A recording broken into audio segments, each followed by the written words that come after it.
So section 61 clause 1 defines criminal conspiracy and section 61 clause 2 provides for the punishment of criminal conspiracy. अब देखो generally अगर बात करें तो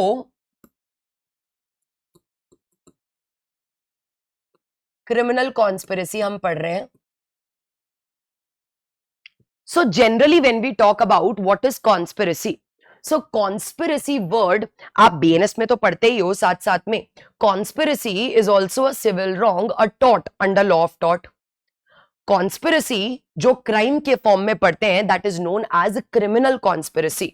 But whenever the conspiracy is of a civil nature, that means it's a civil wrong.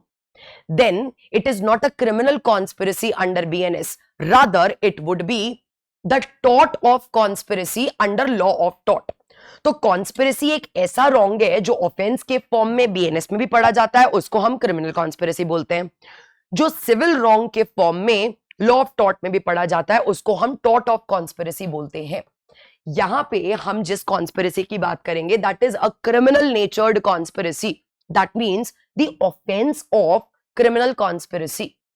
So whenever we talk about conspiracy, चाहे वो BNS वाली conspiracy हो, चाहे वो लॉ ऑफ टॉर्ट वाली कॉन्स्पिरेसी हो, one thing is common in conspiracy, that every conspiracy is nothing but an agreement.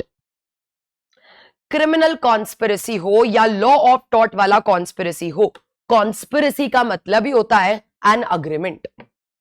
Conspiracy means agreement. There has to be an agreement. Conspiracy चार लोगों ने मिलके आपस में कॉन्स्पायर किया. तो कॉन्स्पायर कैसे किया जाता है? Conspiracy is basically agreement.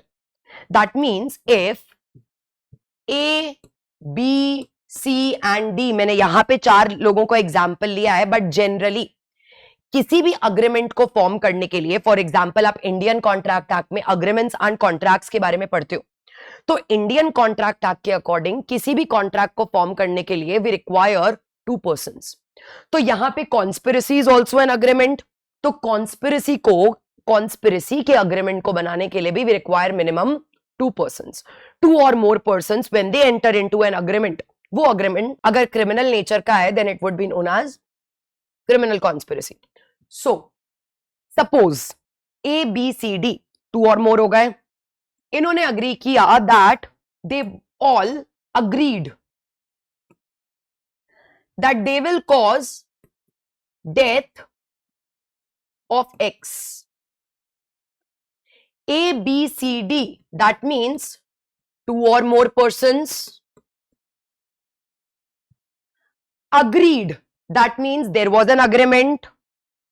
2 or more persons agreed together to cause death of X. Causing death of any person is an offense. और एक offense क्या होता है? Offense मतलब something illegal, illegal act.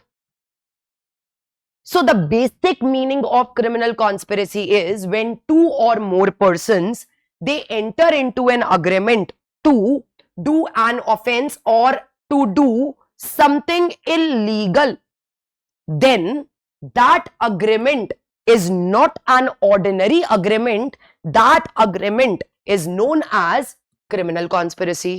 उस agreement को बोला जाएगा criminal conspiracy. That means criminal conspiracy का मतलब है मियर अग्रीमेंट. अग्रीमेंट के अंडर एक्चुअली जब ये एक्स की डेथ कॉज कर देंगे, जब इन्होंने अग्री किया फॉर एग्जांपल 2 दिन के बाद हम एक्स की डेथ कॉज करेंगे, और उन्होंने ये भी अग्री कर लिया कि एक्स की डेथ हम कैसे कॉज करेंगे. ए ने बोला I will bring X to a particular spot. B ने बोला okay I will arrange for weapons.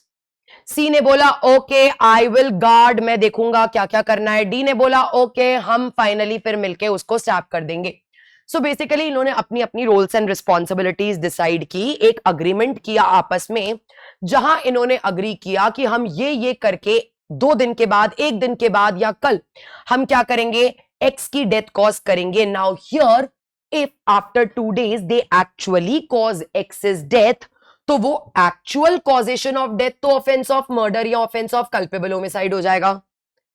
But the mere agreement that they have made, वो तो जब एक्चुअल डेथ करेंगे तो वो होमिसाइड हो जाएगा. बट जो अग्रीमेंट उन्होंने किया है वो अग्रीमेंट भी अपने आप में in itself it is an offense. That means not just causing death under the agreement is an offense, rather the mere entering into the agreement in itself is also an offense. अगर आप agreement कर रहे हो वो agreement भी अपने आप में एक ऑफेंस है, अग्रीमेंट को जाके आगे जाके एग्जीक्यूट करोगे वो तो ऑफेंस हो गई, but the mere entering into an agreement is also criminal conspiracy, which is an offense under section 61.